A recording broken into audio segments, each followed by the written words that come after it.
Hey, I hope your Wednesday has been good. Hope that as you wrap up the day, it's been a great day. You've got a lot to be thankful for today.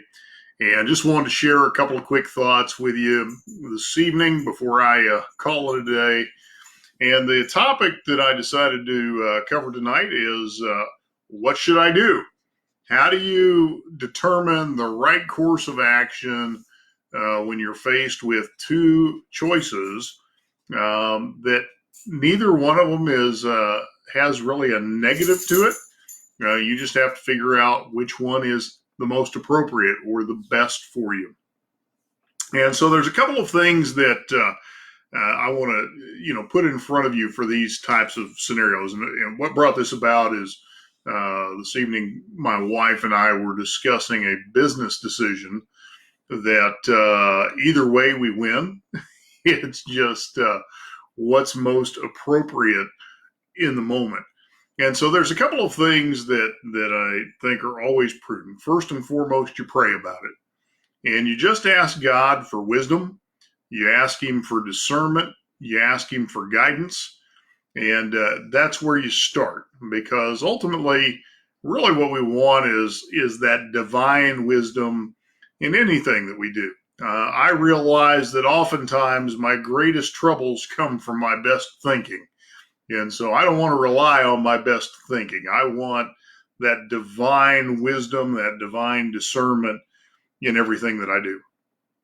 The second thing I'm going to do is I'm just going to examine the ethics and the what I would call the morality of the decision. Is there anything in either decision that is unethical, that would go against my values, that would go against, for me as a Christian, the teaching of the Scripture?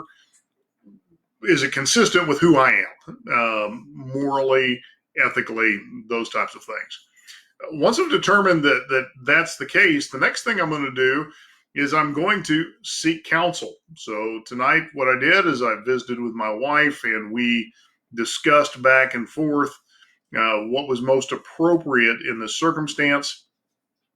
And then here's where I always go with anything business related, investment related.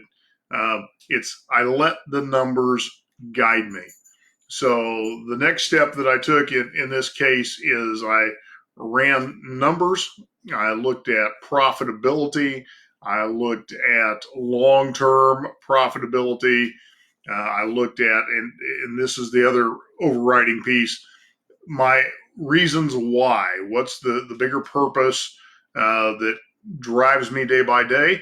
Which of these decisions lends itself most closely to that bigger purpose?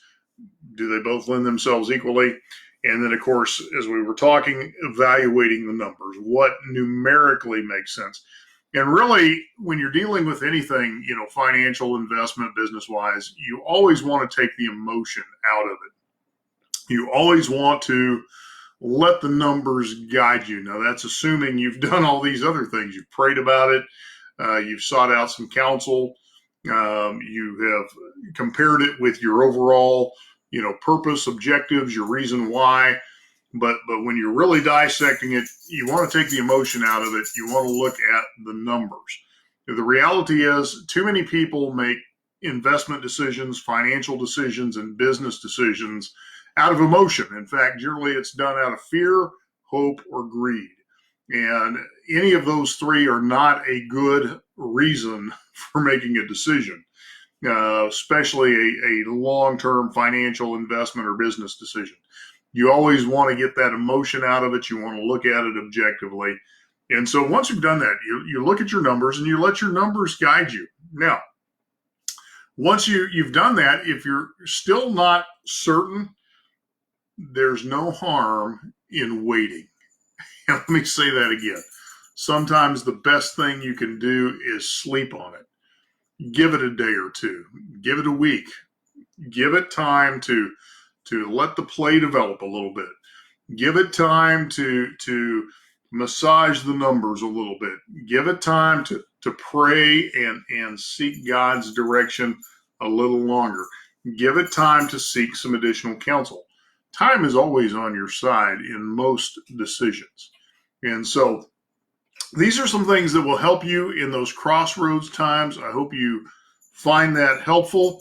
Obviously, the biblical component of that, King Solomon in the book of Proverbs says, "By the counsel of many are the plans for war, drawn up," and that's a loose translation, but that's the idea that you don't plan your battle without seeking out counsel, without reviewing the landscape, without reviewing the numerical side of things.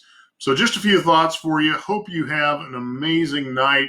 If there's anything I can do for you, reach out to me. If I can be praying for you, please reach out to me. If you need to bounce some ideas, you can do that as well. Leave your comments for me. I would appreciate that, and I'll talk to you again soon.